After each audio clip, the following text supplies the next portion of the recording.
नमस्कार मित्रांनो, स्वागत आहे माझ्या चॅनलमध्ये रीना श्रीराम। तुम्ही रीना श्रीराम या चॅनलला लाईक आणि सबस्क्राईब करायला विसरू नका। आणि जय श्रीराम, जय सेवा। चांगले राहा, सुरक्षित राहा आणि स्वतःच्या तब्येतीची काळजी घ्या। ही देवाजवळ प्रार्थना करते।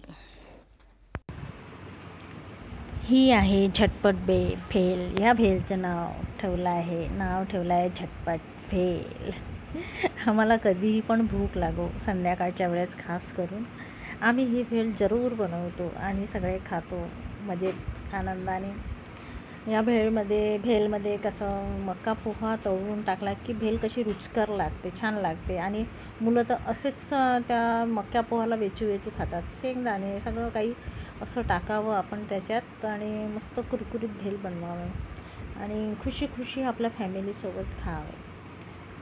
ही माझी भेल, मस्त भेल, झटपट भेल।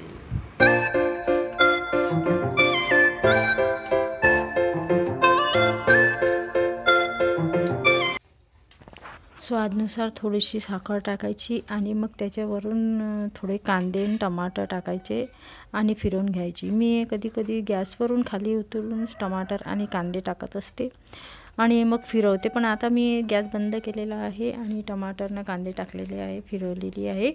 चांगला पूर्ण चारोफेर तिखट वगैरे लागलेलं आहे त्याला। ही माझी भेल, झटपट भेल तयार झालेली आहे आणि सगळ्यांना द्यायसाठी तयार आहे। चला तर मग खायला या आमच्या घरीची भेल खायला। माझा मोबाईल सेकंड हँड असल्यामुळे जास्त स्टोरेज हा घेऊ शकत नाही, त्याच्यामुळे तुम्हाला काही थोडा प्रॉब्लेम वाटत असेल तर माफ करा। ही आता आम्ही सगळी फॅमिली मिळून ही झटपट भेल खात आहोत। कशी वाटली तुम्ही पण सांगा कमेंटमध्ये, तुम्ही पण करून पहा। सगळे करतच असेल आपल्या घरी ही भेल आवडीने।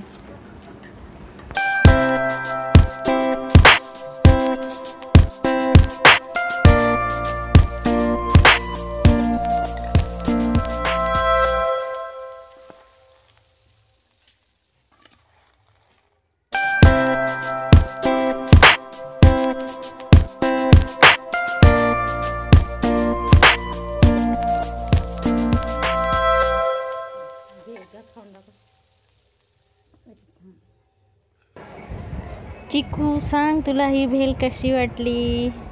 गोड वाटली ना? कशी वाटली सांग बघू। तिला आवडली। मी आता कामावर चाललेली आहे। तिकडे जाता एक तळं पडते, त्या तळ्यामध्ये छान कमळ आहे, मस्त पांढऱ्या कलरचे, ते तुम्हाला दाखवत आहे। आणि सिंदीचे झाडं आहे, ते आमचा देवाडीचा गोवा आहे। बघा तर तुम्ही, हा निसर्ग किती छान सुंदर विवोच आहे, किती सुंदर वाटत आहे, हिरवगार। आणि सिंदीचे झाडं आणि त्याच्यामध्ये तळ्यामधले कमळसुद्धा दिसणार तुम्हाला। बघा, तुम्हाला दाखवत आहे, सिंदीचे झाडं किती सुंदर वाटत आहे बघा। आणि हिरवगार वातावरण आहे, मस्त पावसाच्याने छान झाला आहे ऋतू, हिरवागार। मी चाललेली आहे आता, कामावर चालली आहे आणि मग जाता तिकडनं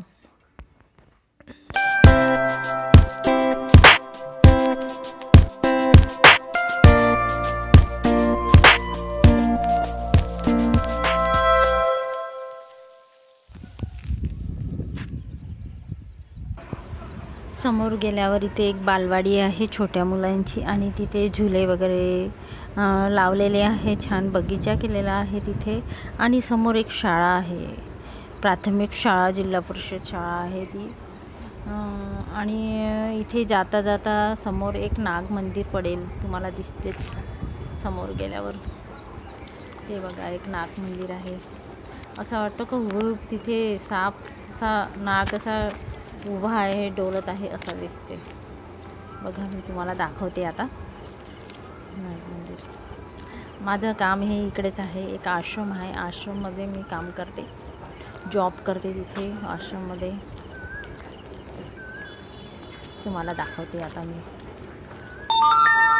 हे बघा, वाटतं रिअली. इकडे जाता तुम्हाला आता आश्रम विषयी मी माहिती देणारच आहे थोड्या वेळाने. हे आहे शांती सदन. हे आश्रम आहे. हे आश्रम खापा रोडवर आहे आणि त्याच्यासमोर विठाभट्टी आहे. म्हणजे गरजू मुलींसाठी हे आश्रम आहे. ज्यांना कोणाला सहारा नसेल, कशाचा नवऱ्याचा सुद्धा सहारा नसेल, तर इथे म्हणजे आश्रममध्ये खाण्यापिण्याची तिकडनंच म्हणजे पूर्ण खर्च उठवतं आणि मग सगळ्यांना सहारा मिळते. छोटे मुलं असेल तर छोट्या मुलांना शाळेसाठी सहारा आहे. हे खरंच खूप छान म्हणजे मस्त आश्रम आहे. या आश्रमामधून दूरदूरच्या बाया येत असतात. म्हणजे आपला सहारा तिथे जॉब करत असतात बाहेरगावी. छोटे असले तर मुलांना पाहतात, गार्ड वगैरे. आणि तुम्ही म्हणत असाल इतर तर कोणी दिसत नाही, की हा वरचा मजला दाखवत आहे तुम्हाला. इथे पूर्ण साफसफाई झालेली आहे. वरच्या मजल्यामध्ये पूर्ण रूम आहे, 6 रूम आहे इथे. सगळे मोठे मोठे, सगळी बेड वगैरे सगळं व्यवस्था आहे. खाली किचन आहे आणि तिथे खाली मुली आहेत. मी तुम्हाला त्यांच्याशी पण परिचय करून देणार दुसऱ्या व्हिडिओमध्ये. आणि हा अशा तरीकेचा आश्रम आहे. तुम्हाला रूमा दाखवत आहे बघा.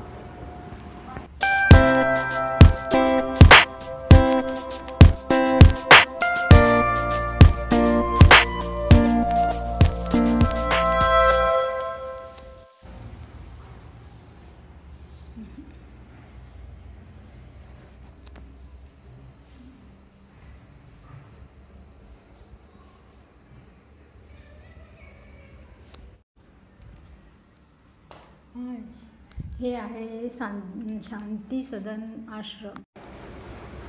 बघा, या आश्रमचं नाव आहे. 2 मजली बिल्डिंग आहे आणि महिला शक्ती सदन नाव आहे.